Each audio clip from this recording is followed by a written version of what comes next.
Now the question arises, can you learn to be present? Or do you just have to wait for just presence to arise? No, you can learn to be present. If you're ready, then you can learn to be present. In daily life, in situations in daily life, you can learn to be present.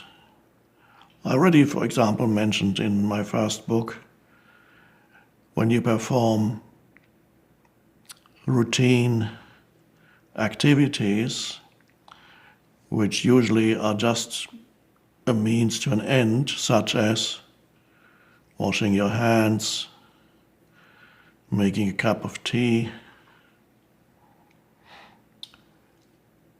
getting into your car, closing the door. There, you can use those routine activities and see if you can be completely present rather than use them as a means to an end, make them into an end in themselves.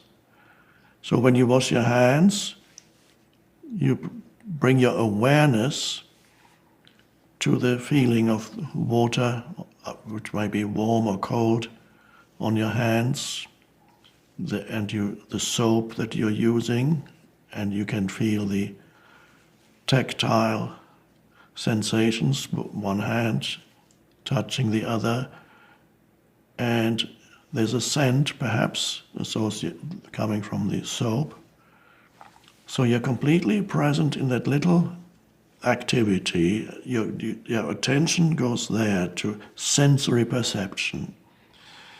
And giving attention to sensory perception takes you out of the unconscious stream of thinking. It takes you out of your mind and takes you also into the present moment. Presence and present moment are very closely linked. Presence is the state of consciousness, of being present in the moment, the only moment there ever is, the now. Your entire life is now.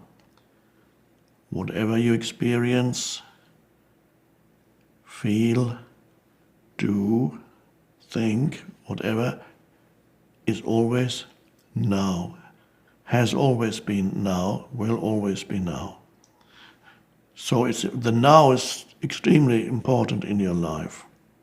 So don't live as if the now were a secondary thing because the next moment is more important. There is no next moment. When the next moment comes, it's now. So presence is the awareness of now, and sensory perception, be aware of sensory perception, is extremely helpful in becoming present. So I would suggest it, be very conscious of all the sensory perceptions associated with, for example, washing your hands. Or let's say you're making a cup of tea or coffee. Do it consciously. Give your attention to the activity that involves your sense perceptions. Listening, you're filling the kettle. Sensory, tactile, sense perceptions. And if you give your attention to it, so you don't make the activity into a means to an end, it becomes an end in itself. And that is actually a very pleasant thing to do. And the important thing is, it takes you out of your unconscious mind. It actually slows down your thought processes, and you may find even little gaps arising where you're not thinking, you're just perceiving.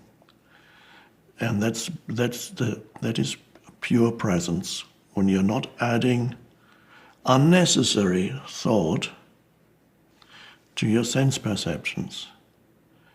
And so another one is waiting. Whenever you're waiting for something, instead of becoming impatient or every time get out your phone and look at the latest messages or tweets or texts or emails without compulsively doing that every time you're waiting at the elevator, waiting in line, waiting on the phone for somebody to answer.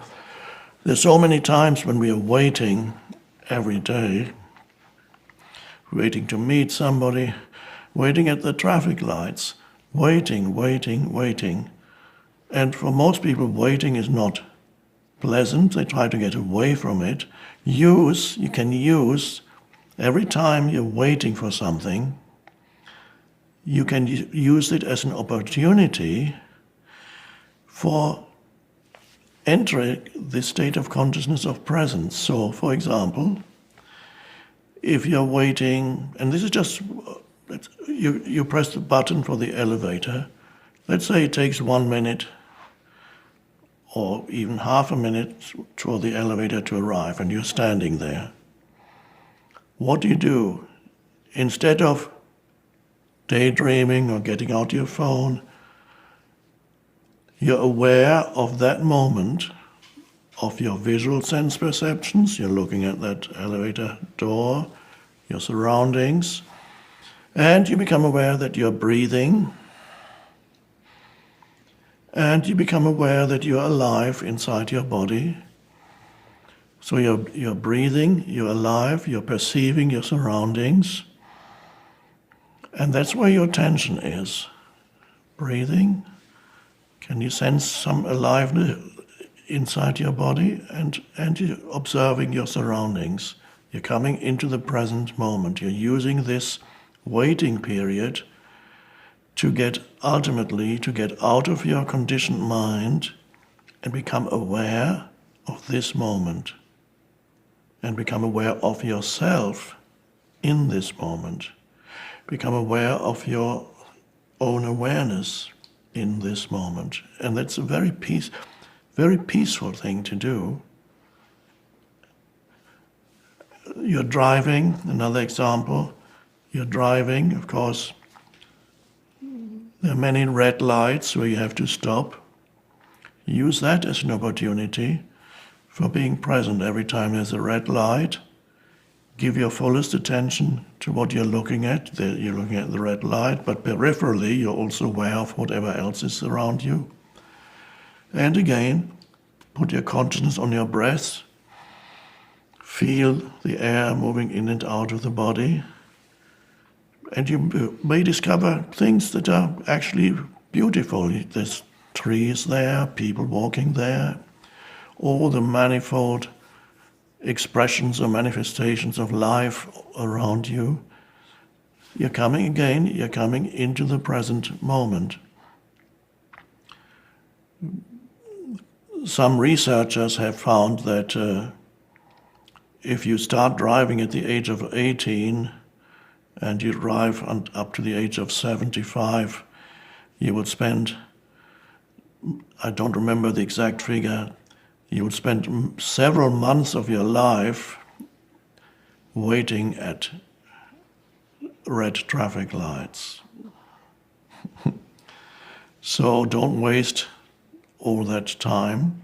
Use it for in your spiritual, this is ultimately, we could call that spiritual practice.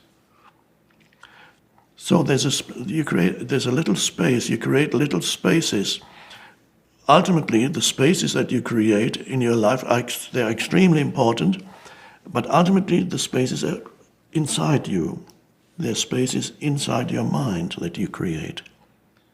You're using external conditions to create more inner space, more inner spaciousness. And that's what you need. That is the arising of presence when you discover that there is a dimension in you that is very deep and spacious, where the person is actually transcended and something much vaster emerges. That's an amazing discovery. So many situations can be used in that way.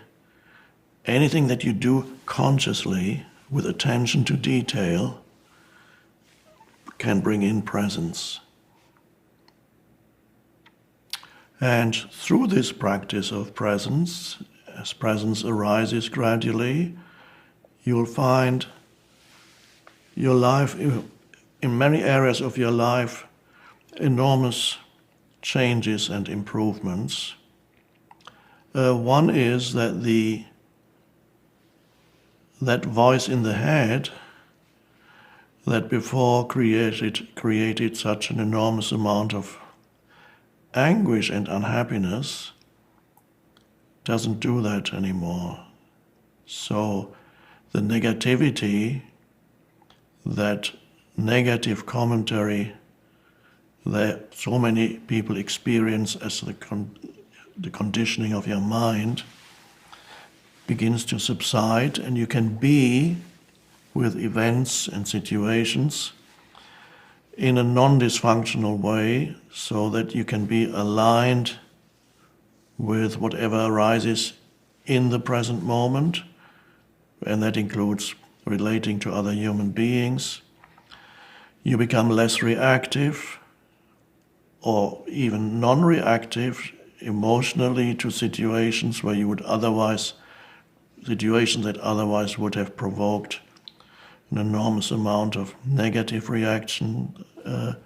You're now able to be with them, and you can verify it when you meet, say, people you've known for a long time that you've had a dysfunctional relationship with, or family members, and then you meet them again at Thanksgiving dinner or Christmas dinner, and the same comments and criticisms that people make no longer have the power to upset you. You're able to accept that people manifest the behavior that corresponds to their level of consciousness, and that's all. Because you need some kind of sense of identity, and then naturally it's derived from the narrative about me and my life. And you may have noticed that the narrative of me and my life very often is not all that satisfying. There's always, for many people, it's a very unpleasant narrative. Things that they have an enormous amount of regret and resentment and guilt that becomes part of their conceptual identity of who they are, what people have done to you, and your failures, your successes, your failures. It's all concepts in the mind. The mental concepts, when you live through mental concepts and derive your identity from mental concepts, then you do the same to other people. Then you have concepts about who other people in your life are, which is again a conceptual identity. You manufacture a conceptual identity for every person in your life and every person you meet. Immediately you arrive at some kind of judgments about that person. That's very limiting, and as far as personal relationships go, it prevents you from ever truly relating to another human being, because you would be relating to the other human being through a veil of conceptualization.